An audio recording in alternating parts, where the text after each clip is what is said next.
We are so thrilled to be partnering with Hinge. Hinge is the dating app designed to be deleted. As you all know, I'm a huge Hinge advocate as I met my partner of almost 3 years on the app. Even before meeting him, Hinge was always my go-to app because I met more relationship-minded people here and had some great dates. Clearly, I haven't been on the app for a little while, but I re-downloaded it to check out some of the new features. One that stood out to me was the voice prompt, my best friend's take on why you should date me, where your friend can hype you up. Not only does this make the profile creation less daunting, but it's not always easy to see your own green flags. So to test it out, I asked Yue some fun prompts to get her take on what I could put if I was dating again. So the first one, how long have we known each other? What was your first impression of me and how has that changed? Julie and I have known each other for almost 10 years. My first impression of Julie was that she's very social, but I've learned that she has a lot more depth to her beyond the social butterfly that she is. My next prompt, what do you think are my green flags?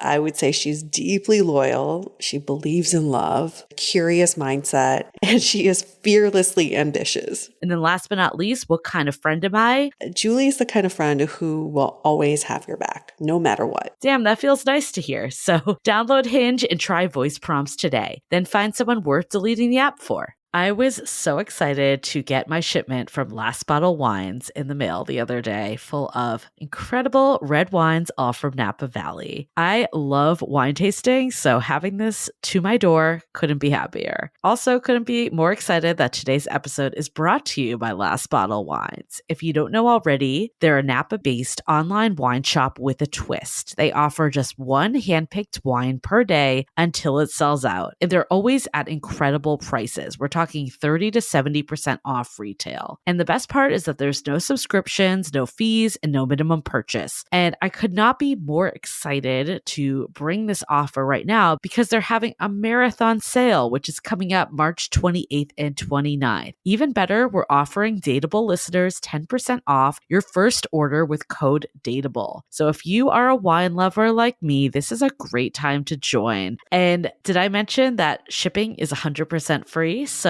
what are you waiting for? Mark your calendar for March 28th and 29th or get on it earlier if you want. You can sign up at lastbottlewines.com and use code DATEABLE and find out why Last Bottle is the most fun way to discover and buy amazing wine. The Dateable podcast features real stories from real people of how they make modern dating work, or not. I'm your host, Yue, former dating coach turned dating insider, if you will. On each episode, you'll hear commentary from my producer, Julie Krafchick, and other surprise co-hosts. This episode of Dateable is brought to you by 500 Brunches. 500 Brunches connects like-minded people with similar interests to meet in real life over brunch. You answer a quick questionnaire about your interests and how you spend your time, and then they'll match you in small groups of 6 to 8 at a brunch spot in San Francisco. Get a free entry into a brunch now by signing up at 500brunches.com and using the code DATEABLE. Hey everyone, welcome to another episode of Dateable, a show all about modern dating. You guys always want to know how other people date. What are their tactics? What are their rules? What are their tools that they use? Some people use Excel spreadsheets. Some people we talk to have the 5-minute date and then they peace out. Well, our guest today, her name is Weks. She has this tool called the Manfunnel. Okay, and it's to help thousands of women today to empower them to raise the bar in their dating interactions while finding the one. Hi, Megan. How are you? Hi, Yue. I'm great. Thanks for having me. Hey, Megan. Thanks for coming on the show all the way from Long Island, originally from Maryland. She's in her late 30s and currently married. Manfunnel. It sounds delicious. Tell us about it. A manfunnel is many things, ladies, but it's a way of life that empowers women to realize that they have choice in their dating life and in their processes, and it brings you to the point where you're able to date much higher quality men. Can you tell us the story that you had shared about your experience of what made you switch to this type of method? I was dating in Manhattan for over a decade. I was pounding those pavements looking for love, and I could always seem to attract a man, right? I could attract men, but I could never really keep anyone around. That was like my thing. Someone would come along and I would really hang my hopes on that person and get really excited. And then when it wouldn't work out, I would crumble. I'd look for someone else and I'd find someone else, and then I'd kind of just hang my hopes on that new person. And so when that would spiral downward, I would crumble again, and the process would go on and on. Some relationships lasted a little longer than others, maybe 2 to 7 months, or 8 months was my most serious relationship. Then I had met someone and it was like very electric. It was like love at first sight. And it was just so, when you have hot chemistry with someone, when I met this person, I felt electricity on my skin and we kissed and it was like amazing. And I remember speaking to my mom on my way home from work, feeling nervous. When you start to like someone, what's the next step? We get angst, we get anxiety. So I was talking to my mom and I'm like, I hope this person likes me. And I was kind of listing off his accomplishments and, putting myself down in a way. It was sort of like I was putting this man on a pedestal. So I'm sitting in my desk one day and I've been sort of anxious ever since. It's been now almost a few months we've been together and we had amazing times. But, once you're sort of in this exclusive arrangement with someone, or so you think, you're really putting all your eggs in that basket, right? So I'm sitting in my cubicle and I get a text from this person one day. And it said, "What are you doing this weekend? Do you want to come to my parents this weekend for dinner?" And of course, I'm thinking, this is it. Like, I've done it. This man is serious about me and I really care for him. And I was so excited. So I text like 5 of my friends and I was like, "You are not going to believe this. Like, guess who asked me to meet his parents this weekend?" And of course I call my mom and I'm like constructing the perfect meet the parents outfit. Of course. It's a major milestone for many. It's a major milestone for us. And so I was going through all of this excitement, and fast forward to the weekend, I walk into the parents' house and, I remember walking down the hall and admiring the family photos, and we sit down for dinner and I had a good time. I liked them and enjoyed myself. The mother and father were nice and there were other family members there as well. And how did he introduce you? I don't recall a title. Okay. I don't recall a title at all. I just assumed they knew who I was. Like, this is Megan, right? This is Megan. So we sit, it's a long dinner, and the mother pops up to sort of start clearing the table. So I pop up and help. And then I go in the bathroom to reapply some lipstick, check myself out, and I close the door. And that's when the unthinkable happened. I could hear just a little bit. I could hear his voice. And it went right under the door. And I could hear him speaking to his mom. And he said, "Mom, so what do you think about Megan? Who do you like better? Megan or Jennifer?" I just collapsed on the floor. Oh my God. I don't even know what was going through your mind in that bathroom. What was going through my mind was, how could I be putting my all into this person and be so invested in this man and been just thinking about what's been going on with us, hanging all my hopes and designing my future with this person who was still just sort of shopping and considering what was best for him and his future. Keep in mind, this was an overnight visit, so there was nowhere. There was nowhere I could go, and I had to pull myself together. My stomach was in knots. My heart broke into like 1 million pieces and shattered on the floor. I had to pick myself up and I had to pull myself together and put on a smile and go face the family. Oh my God. He's not your husband, right? So what happened with this guy? What was the mom's answer? Yeah.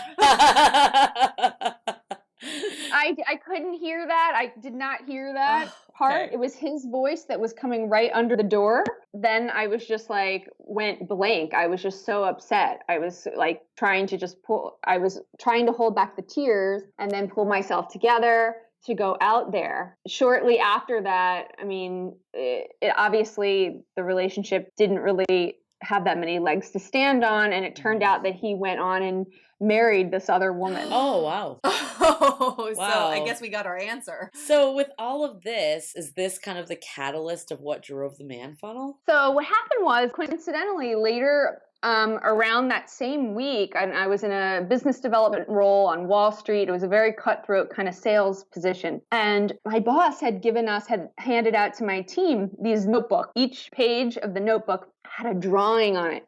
And the drawing was a funnel. And he said, you need to fill out all your prospects on this funnel. And he said, remember, only 20% of your funnel closes. So you need to calculate how many prospects you need in order to reach quota. And here I am, basically hiding under my desk. Did you ever hide under your desk and like cry?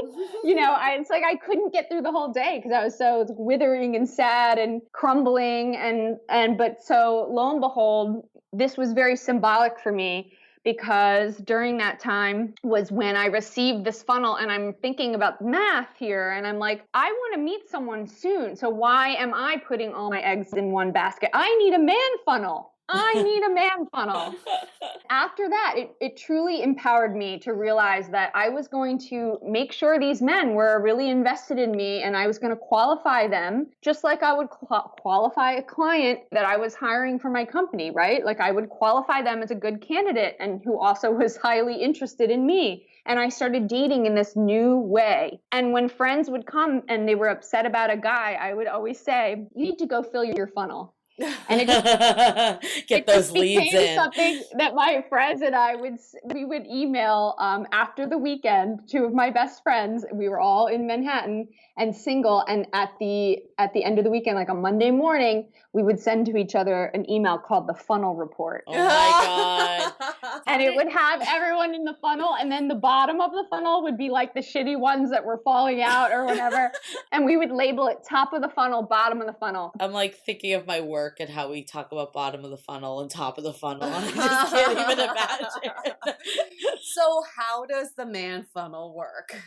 The man funnel has some strategic guidelines I would love to share with you that can help us ladies from getting into these pitfalls that we fall into. So one of the main guidelines is that we hold something called an exploratory phase. And the exploratory phase is about 90 days where you watch a man without allowing yourself to get attached. Think about how we get attached, how we allow ourselves to get attached. It's a part of it is a conscious decision based on, okay, I'm not going to allow myself to start analyzing and think about this person. I'm not going to feed into that desire. Another way is by getting ahead of your biology. We know that oxytocin, the attachment hormone, floods our brains when we hug another adult for 6 seconds, the oxytocin starts to kick in. So with my clients, I tell them to keep this in mind. I don't want you going to each other's places, and I don't want you snuggling on the couch. A lot of women will be like, oh, well, I didn't have sex with him, but like we just snuggled. Well, guess what? That's Same just thing. as dangerous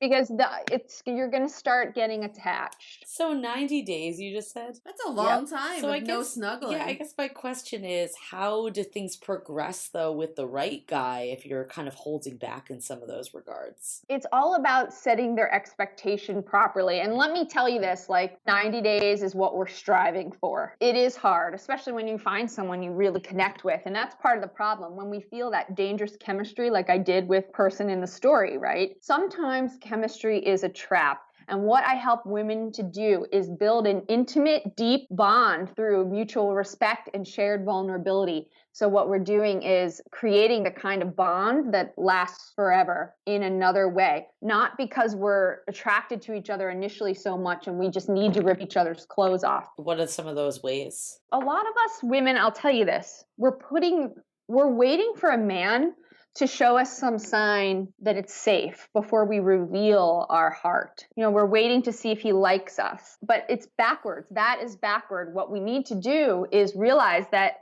we don't have to be in like with the other person, with the individual, to start opening our heart, sharing ourselves, and being imperfect. He can feel when we're judging ourselves and that we're being self-protective. It's our job as the feminine energy partner to create this safe environment where his heart then emerges. And this is how we build this heart connection and this intimate bond. This is how it starts. And a spark can be born from this rather than that chemistry that I mentioned, that hot initial chemistry, which can fade. So as you are in this exploratory stage of no snuggling, but you're still creating some sort of intimacy with someone, you also have some physical needs that you're getting elsewhere, I'm guessing? Fuck buddy. Is that the top of the funnel or the bottom of the funnel?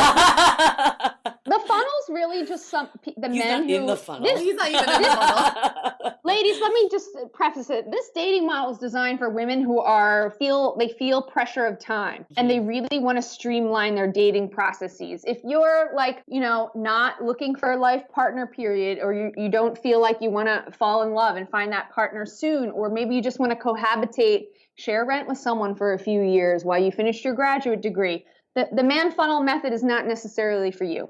This method is for women who want to meet, attract, and marry their soulmate quickly. When I met my husband, Josh, when I put this whole thing into play for myself, I had made a decision. I was staring 35 in the face, and I didn't want to put 35 on my dating profile. I remember I thought that was like the end of life. I was so brainwashed by the men I was hanging out with and my guy friends in Manhattan. I just didn't think women were dateable after that. Now that I'm a dating coach, I know that it's all about your energy.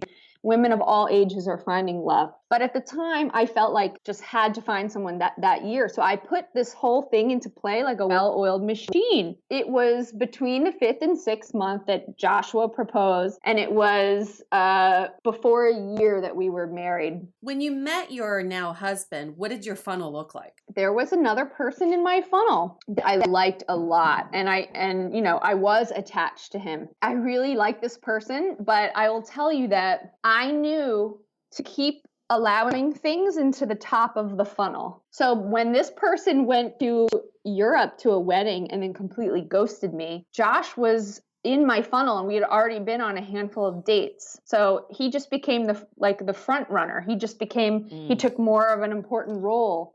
The thing is that we always sort of have a front runner in our funnel. We can't ever avoid attachment 100%.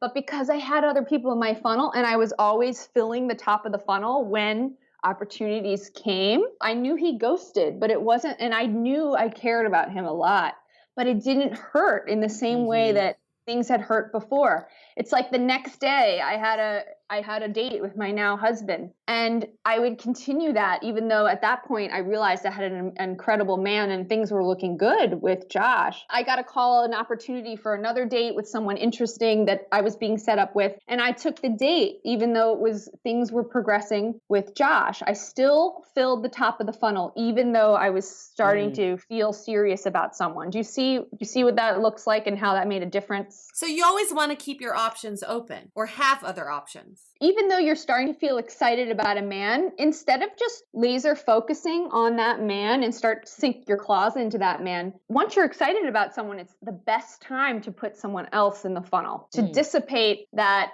anxiety. Like you mentioned someone ghosting, but what are some of the other reasons that people fell out of the funnel? What were like behaviors to watch out for? Okay, here's a great one. There was a younger man. He was 5 years younger than I was, and we started hanging out, and he was also in the funnel around the time the ghosting guy. I just can't remember who came first. So there was this younger fellow, and I happened to have really liked him, and we weren't physical. We just had a great best friend bond. Like, we had so much in common. The issue there is that he told me he didn't think it was a good time for him to have a girlfriend because he really needed to figure out his career. And this is one thing you really need to look out for. I was a recruiter by trade, so here I was starting to help him. And I'm like, oh, well, why don't you do this? And he would come to me for advice. So I started getting into this therapist role with this man. So that's something you really want to look out for. And another thing I did with this particular man was he told me that it probably wasn't a good time, like I mentioned, for a girlfriend. And I started to do something that never, ever worked. I started to kind of convince him, like, oh, well, maybe it will be good for you. I remember saying something like that. And those are just things that never worked. I could have continued to see this man indefinitely. He was happy with what was going on. We had a blast. But I had to put it to rest because I knew that it was this year I wanted to find someone. So I reached out, and this was a text, and I said, listen, I need to go find somebody who's ready who wants what I want and who wants it on my timeline and who wants it with me. So I'm just unable to speak or hang out anymore. I need to move on. I said, give me a ring if things ever change for you. Because he had made it clear that this wasn't going to be something. Like a phone call. I thought you meant like That's ring. really aggressive. I said that. I said it on a text. You mean like ring, like phone call? Phone call. I hope I said that in the text. Give me a call. He's like, wow, this girl's aggressive. That's such a slip, but I was very aggressive. So you have 3 carat whenever you're funny. ready. Okay. Whenever you're ready, I'll take that ring. Thanks. I didn't catch that. That's so funny. So I said to him, reach out, and then he never responded to my text. I was like, oh wow, he must have been really surprised by my text. He just didn't respond. So then I move on with my funnel. I end up getting married to my dream man. And then we're out in the city one night, and this number calls that I didn't recognize, and I picked it up, and it was him. He called after a handful of whatever it was, 8 months, 7 months, I can't remember. And my husband just caught on in a second, and he heard his voice through the phone, and he said, sorry, buddy. They always come back, don't they? They always come back. So they do. You had mentioned, I think when we talked, that you had a male friend that talked with you throughout this process and kind of gave you some signs of things to look out for. Could you maybe elaborate more on that? I think what I was mentioning is that I hung out with a lot of men as guy friends in the city, and I would watch what they would do in their processes. And so I learned a lot about how men operate and what they're looking for. And I'm not saying all men. These are actually the men that brainwash me into certain things that, like I mentioned, like the age. Men all do something called excited man babble. TM. I want all of you listeners out there to learn about excited man babble. Trademarked.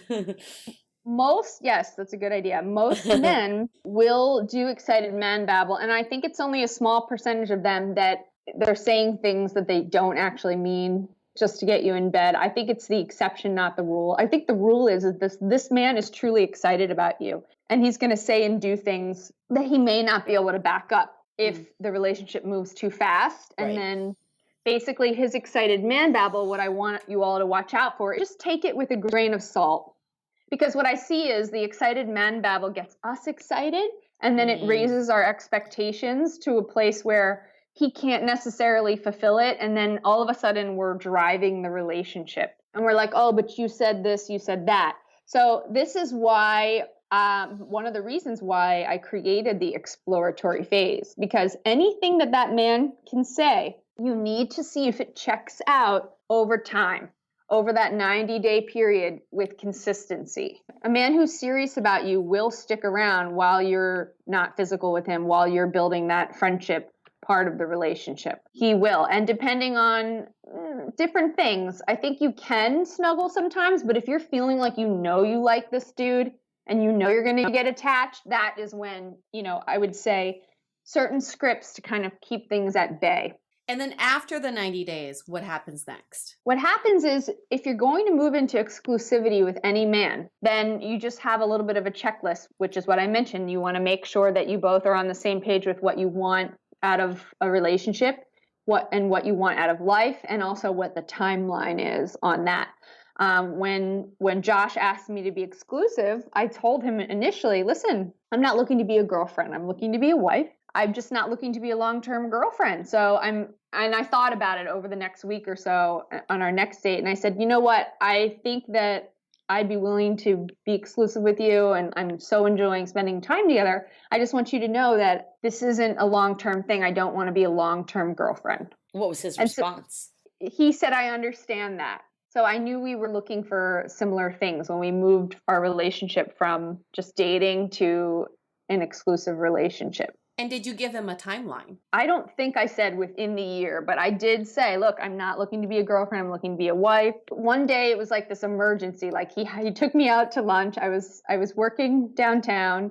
came to take me for lunch, and he sat across from me and was like, so what do you need out of life? Like, what do you want out of life? And I just said, to be happy. Like, he's like, do you need to live in Manhattan? Because his kids were in school, on Long Island. And I said, I don't. And we were just having more serious conversations. And I just felt that things were moving quickly. And I could really feel that I told my mom, I said, at some point, I said, Mom, I need you to come up to New York from Maryland. I said, I need you to meet Josh because I think he's going to propose. And she said, no way. And so we were out to eat with my mother in the city. And I went to the ladies' room, and Joshua said to her, I want to marry your daughter. And my mom's jaw nearly hit the floor with a bang. She just couldn't believe it. She still can't relive that moment. I think you bring something up that we've seen as a pattern, which is, and it goes for men and women. I think we all get the excited male-female babble. Yeah. So it's not just men. But when we really like someone, we start talking about the future. And you hear that on dates too, where you could be dating someone for a while, and what keeps you going is that you guys keep talking about the future. Maybe there is marriage in the future, but maybe there's just long-term planning. But I think beyond that is, do you hear how this person plans on getting there? So by you bringing up the fact that he's talking about, hey, logistically, we can't be in Manhattan, that's planning.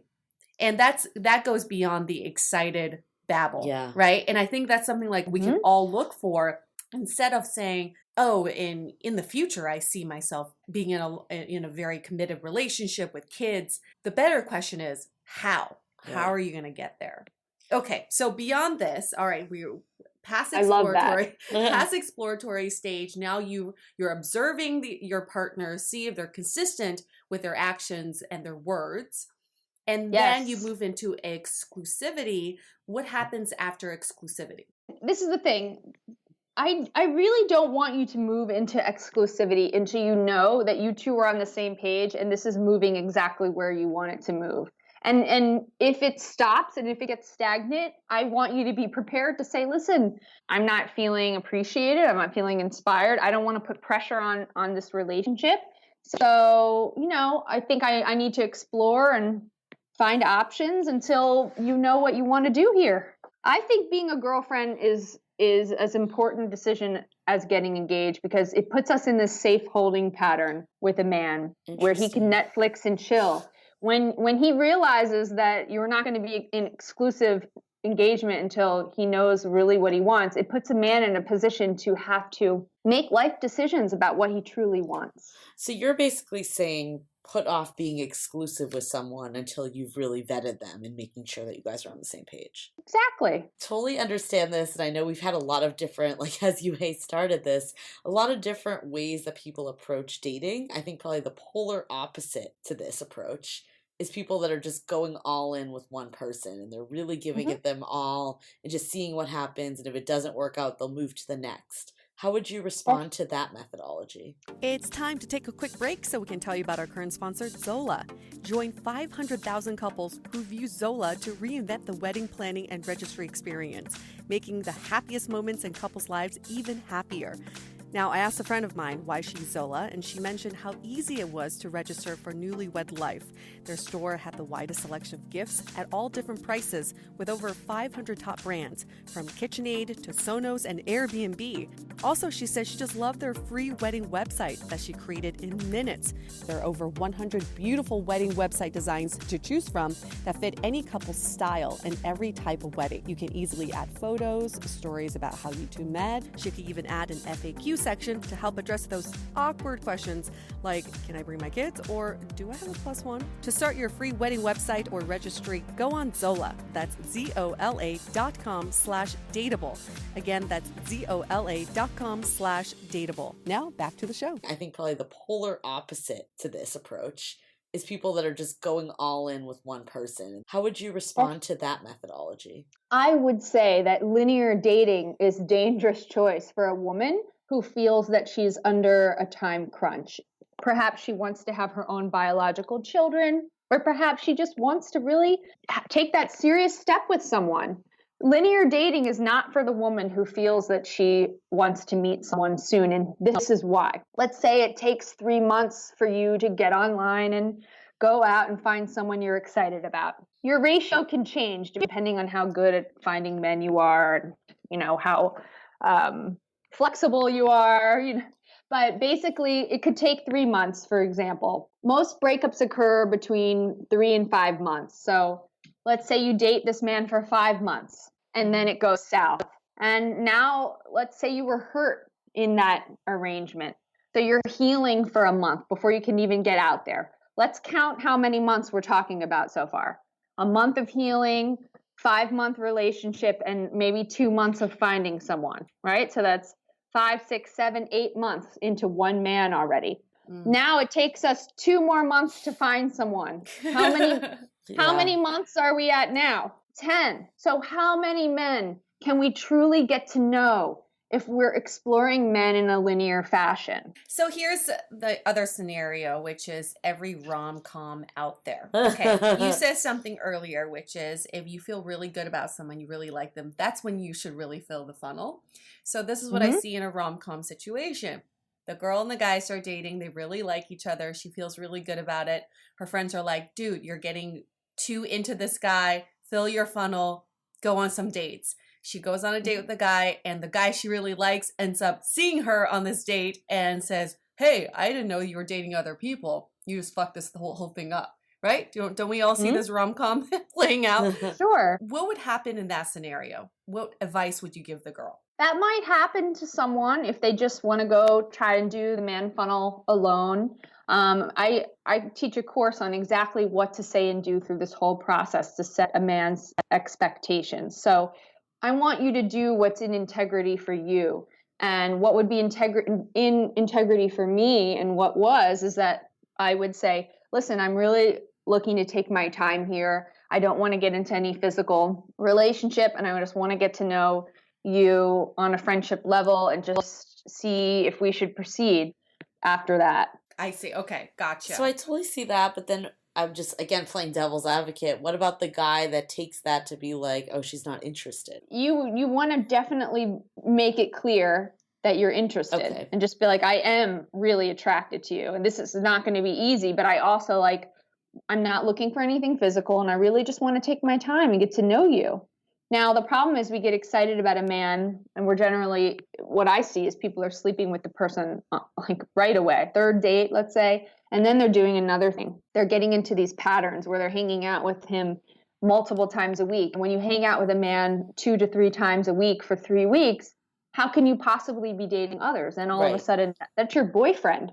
So within my dating model, I give instructions on it's pacing. It's called pacing. It's our job. A man is going to ram a relationship into a brick wall. It's really our job to set his expectation and pace the relationship in a way that benefits us. Will men get frustrated with this? Abso-fucking-lutely. The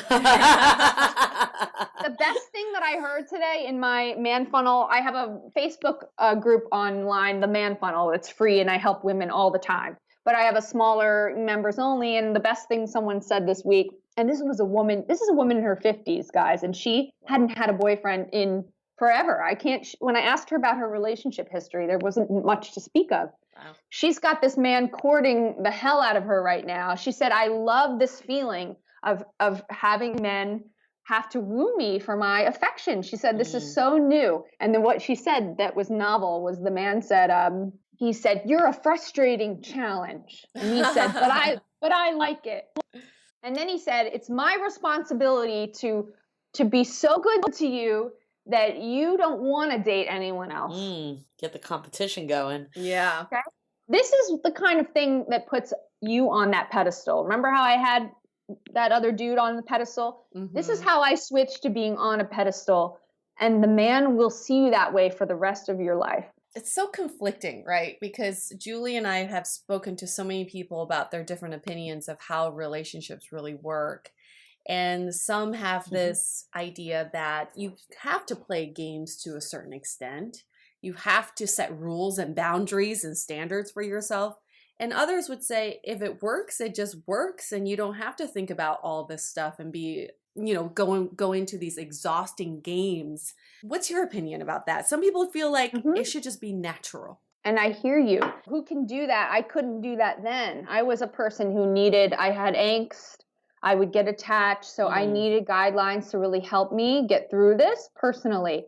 But hey, my best friend Shelly, for example, she's a natural at love. All the things that I teach in Master Your Manfunnel Bootcamp about how to connect with a man's heart and how to communicate with a man and how to communicate through conflict with a man. She just got that from her family, her happily married family, like parents in her life. Like when she looks at a man, those women who just, you think they have these pheromones. Yeah. She's my best friend since 7th grade. And she just she would always get the guy. She was so at ease with herself and her value. And there were no guards. She was just so able to connect. And she would sit down and just be like, look at you with these googly eyes. And she'd just say, I want to know about you. Tell me about you. And she would just connect. She's a master. So in her case, she was working with her now husband. They were just friends and they went to Boston for Thanksgiving and had sex right away and everything works. So if you're a natural in love, you don't need these guidelines. But if you're struggling, like many of the women who come to me who haven't had a relationship in many years, it's because of their things that they're doing and some things they need to learn.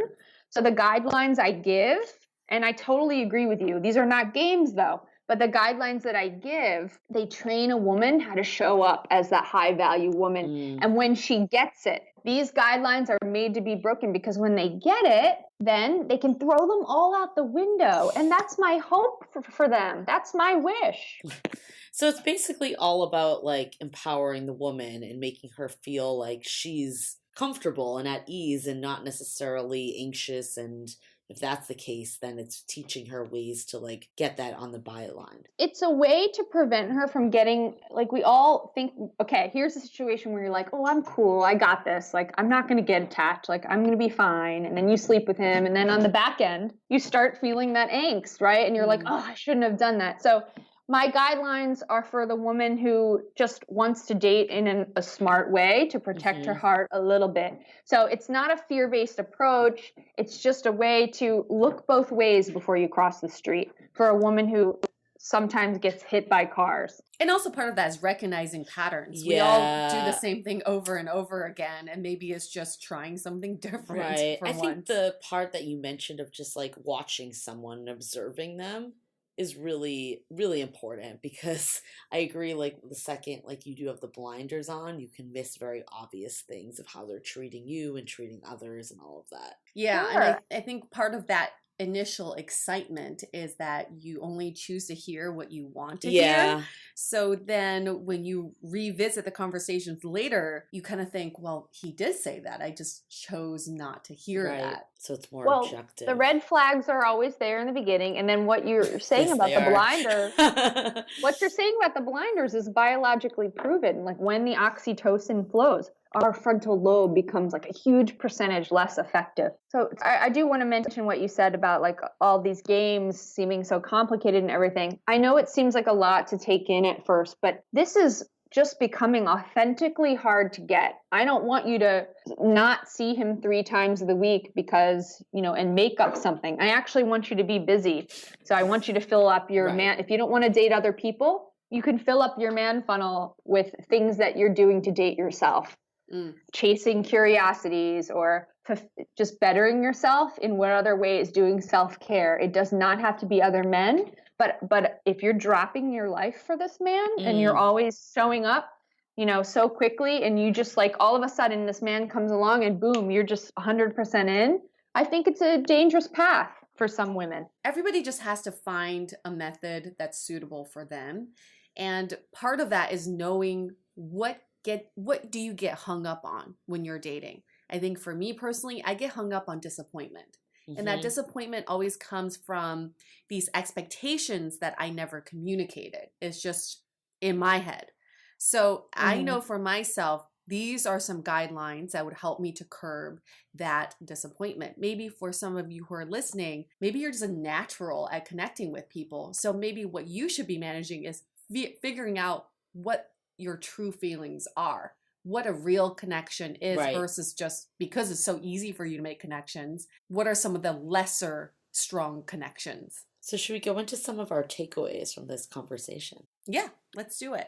I mean, I think it comes back to, it's all about you at the end of the day, and it's putting yourself in the driver's seat, and it's about keeping you having a full, busy life and not just putting yourself kind of at mercy of someone new that you really actually don't know that well. Making sure that you are watching everything that's happening and not just getting hung up on words, looking at the actions that come through, and then also staying objective. And if someone's not meeting your needs, not being afraid to be like, this isn't what I'm looking for right now, and being able to have faith that someone else is out there. Yeah. I love that. I love what you said about the truth is, it feels like we know the person for some reason. It just feels like we know them so well, but you're right, they really are a stranger. Right. Even if you have like 3 awesome dates, you don't know them that well. Like, think about how long it takes to like really know your close friends and people in your life, like to the core. It's years.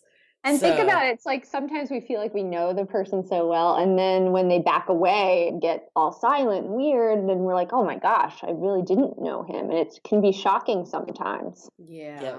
I think this whole method really goes to how meaningful it is to take control of your own life. And this isn't just dating, but I mean, with this sort of methodology, you're saying, okay, this is my end goal. My end goal is to, for some of us, there's a timeline. For some others, my end goal is to be in a fulfilling relationship with someone who respects me and with someone I truly respect. So how am I going to get there? I'm taking control of the situation. I'm going to fill up the funnel, and this is the way to do it. So it's taking control of our lives, our situation, and our minds. Sometimes we let other people control our emotions, and that gets in the way of how we perceive the other person, right? So also controlling our emotions and not letting other people have that control. I like this element that you just mentioned, Yue, and Megan, you mentioned too, of like basically taking them off the pedestal and putting yourself on. Because like what you just said, Yue, is like, I have goals of my life. Yeah. Will that person be there to also fulfill those similar goals for them? Correct. Not like, oh my God, how do I get this person to adapt to my goals? Yeah. Or, oh, this person's so amazing. How do I keep them in my life when they're not really showing up for me? So I think it's flipping the script of connecting with someone, but also staying true to your own needs. Yeah. Yeah, I love what you said, Yue. That's so good. Not letting them control your emotions. And what I see, and the reason why I get so fired up about this is that the women who come to me as a dating coach are the women who are in this position where they've given their exclusivity to a man, and then they're like, oh, I feel stuck. Like now he's not calling, now he's not there like he was before. He was so excited in the beginning and now he's not. And that is why I'm just so passionate about that. And the women, I have women in this position right now who are in my community. And as soon as I kind of fire them up again about how they might get themselves out of it because it's not serving them, it's like the energy shifts and the man calls and starts behaving better before she had to take action. Yeah. I think another takeaway that from what you just said, Megan, too, that is absolutely not a game is not being afraid to have conversations with someone. Yeah. Not being afraid of what they might say. Like if they don't say what you want to hear, that's not necessarily a bad thing. It's just where they're at right now. And it's important information to know about who they are. Yes, women are so afraid to rock the boat. They don't say anything. Right. The point that you made about like the observation phase and seeing red flags at the beginning. I know from personal experience, pretty much every breakup I've had, it was all up front. Oh, yeah. And I just chose to ignore it. Totally. So I think that whole concept is just a little too real. But actually it's good to know moving forward because you can be aware of what those potential red flags are and address them in a way that you can decide, is this something I can live with or not, not just ignore it and brush it to the side. Sometimes you hear the red flags and then you don't ask more follow-up questions. Exactly. We kind of just ignore it or we just think, oh, he didn't really need to say that. But in the beginning, that's the time to ask all those questions. Right. That's so smart. Yes, exactly. And when it's again being afraid to rock that boat. that's a great reminder to dig into that, figure out what's going on with that, and see if it's right for you. I think the best time to ask like these bigger things is the beginning, because it's also at that point it's less personal. It's less about like me and you as a couple. It's more about like, what do you see your life? Yeah. And you can actually see like where they're at. Yeah. And less like invested. Exactly. And then when you're because when you're asking it once you're like months in, it becomes more about them being like, oh, I don't want to like say the wrong thing, or I don't want like you thinking, oh, I'm going to come off needy because I'm saying this. Right. You're so right, Julie. And that's why I want women to set their intention very early in the early dates about what they want, and just make it very matter of fact. Like, I'm looking for a wonderful partner to share my life with. I'm really enjoying the process, but I'm looking for something serious right now. It doesn't have to be on the first date. When you're exclusive, or he knows that it's really all about him, it puts another level of pressure on things. Exactly. I feel like within the first couple is good. The first is good just to like suss out if you even like the person as a person. Before just chat a little bit and have fun and see if there's any connection. Right. Because if you don't even like them, then there's no point. What's the point?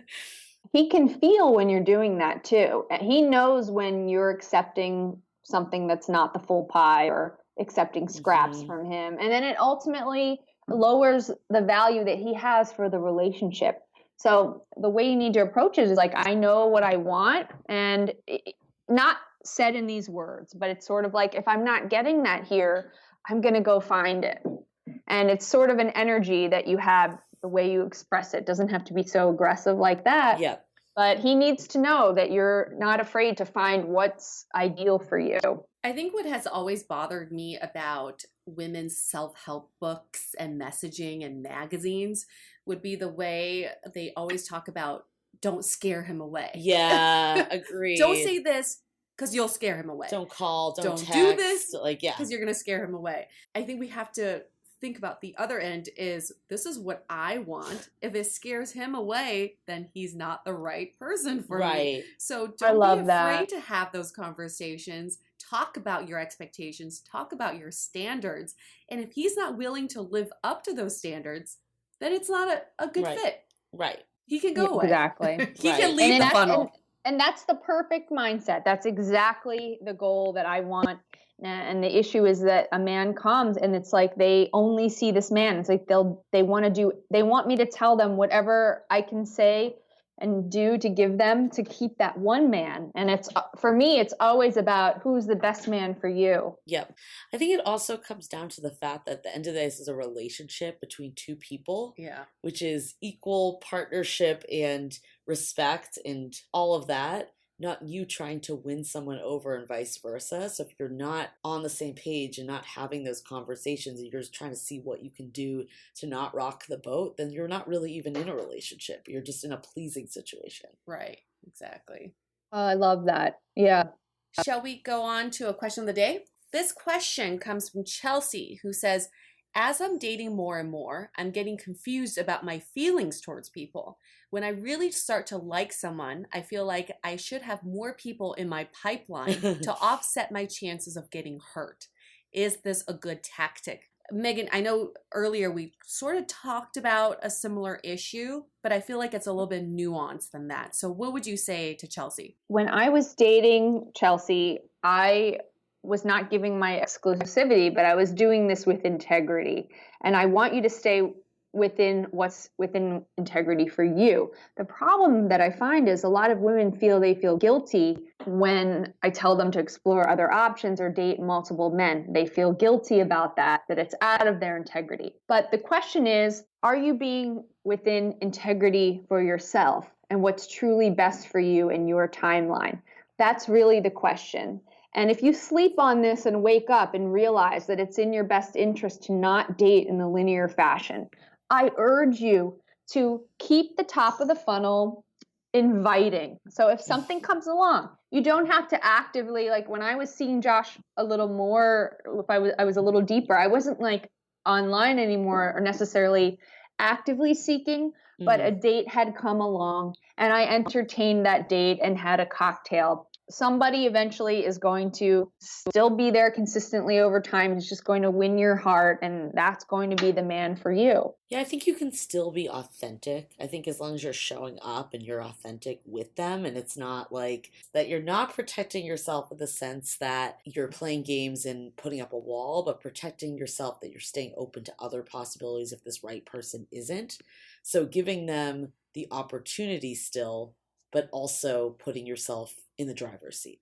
Right. But along with that, we have to think about consequences, right? So I would say to Chelsea, just make sure that whoever you do go on other dates with, that you're exploring with, you actually do want to go on dates with them and not just going on dates for the sake of dating. Because then that just defeats the purpose because you're playing a game at that point. And also, karma's a bitch. So if you're just going on someone just for the sake of filling like that time slot, then someone's going to do that to you too. And so one thing that comes up a lot of times is that you want to, like, once you do like someone, you want to, like, build momentum. Like, you don't want, like, weeks to go by because it's just, even if you had a great date, if too much time passes, both people just kind of get busy with life and potentially lose interest. If you're, like, working this man funnel and you have a lot going on, let's say you have a bunch of dates and you really can't see this person for, like, 2 weeks, how do you maintain that momentum and also keep an open funnel? I think it's a good idea to see the person once a week and make it happen. I know there were some times that Josh and I couldn't see one another, but then we had that plan. We had that date on the calendar, and he knew I wanted to see him and I knew he wanted to see me. If two people are motivated, all of that stuff falls into place. Got it. So it's still making sure that you're seeing someone consistently that you're into, but just also filling up your extra time with other potential options. There's times where you might see a man in your funnel a couple times a week, but if you fall into a pattern with that, with a man where you're, how many nights can you go out a week? So let's say it's Tuesday night you're going out and Saturday night, that's a lot. And if you're doing that consistently every week and it starts to get to maybe 3 times a week, that's kind of your boyfriend. It makes it, there's certain things that really muddy the waters that makes it very difficult to maintain a man funnel. And what I'll say about what you were saying before is sometimes you're just not, I want you to go on a date with someone if you feel a little bit intrigued. If you feel grossed out by someone, sure, don't go out. But in my dating model, the women are learning tools that they're practicing. They're deepening these tools on each and every date. So a date has many functions, and it's all about that process. It's not about just to go on a date and see if this is your husband. That's not what it looks like. You go on a date and practice grounding tools, heart opening tools, and way to communicate in a heart centric way with men and building this shared vulnerability. Every moment is a moment to grow your self-awareness and to deepen your connection with another. And my goal is for a woman to be surprised that at some point she's sitting in front of someone that, hey, maybe this wasn't the front runner in her funnel, but she's finding that there's this beautiful shared respect growing. And she starts seeing him again, and he becomes someone that she can consider for her person. So Megan, if people want to learn more about your methodology and the Man Funnel, where can they find you? They can go over to themanfunnel.com and subscribe, and you will get my free gift, the 4 triggers that cause heartbreak, which is a PDF download. And that gives you a lot of my guidelines that are the 4 things that women are doing right now that I think are if you're falling in a lot of pitfalls, things are not really working out for you frequently, or you haven't had a relationship in a really long time, you really want to download this PDF and get those 4 triggers so you can undo the damaging things that you may be accidentally doing right now and start having success right away. And then you can find me in the Man Funnel Facebook group or the Man Funnel on Instagram. And you only coach women, is that correct? I do. Totally. Cool. Anything else? Any last words of advice for our listeners, Megan, before we wrap this up? I just want you to know that you can find your person. If you're feeling like someone right now is your person and he's just not showing up for you, back off and explore. Because that oxytocin, it's so hard to know if it's our intuition driving us or if it's our attachment. I want you to get out there and explore. There's always another chance at love. And I want you to know that. Just go out there and explore. And that is the best thing that you can do to relieve pressure off that one person and have him come back. So once he sees you're really going after what's best for you, that's just extremely attractive. And that's really the strongest thing that you can do for that relationship. And you just may be surprised. Open your heart. Don't be guarded and wait for a man to make you feel like it's safe. Go ahead and let down your guards and open your heart and just try to get to know these people on a deep level without having that physical intimacy. And you may be surprised that Mr. Right is right around the corner. I love it. Let's leave on that high note. Sounds good. I love it. Okay, so then we're going to wrap this up. Listeners, we're always looking for guests for our upcoming seasons. So let us know if you'd like to be a guest on our show, or if you've had your own experience with your own Manfunnel. We love to hear that story as well. On that note, stay dateable. Your action item for this week is to fill your dating funnel. Now, it doesn't have to be with new prospects. It could just be other social engagements, your friends, or even new activities or hobbies that you want to try. It's good to keep your life full, so if someone does disappear, you won't be so devastated. Try to find 5 new activities or people to fill your funnel with this week. This episode of Dateable is brought to you by 500 Brunches. 500 Brunches connects like-minded people with similar interests to meet in real life over brunch. You answer a quick questionnaire about your interests and how you spend your time, and then they'll match you in small groups of 6 to 8 at a brunch spot in San Francisco. Get a free entry into a brunch now by signing up at 500brunches.com and using the code DATEABLE. If you didn't know already, we have a revamped website with articles, videos, and content all about modern dating. You can also find our premium Why series, where we dissect, analyze, and offer solutions to some of the most common dating conundrums. We've had some great feedback about how actionable these episodes are, so check them out on our website or iTunes Music.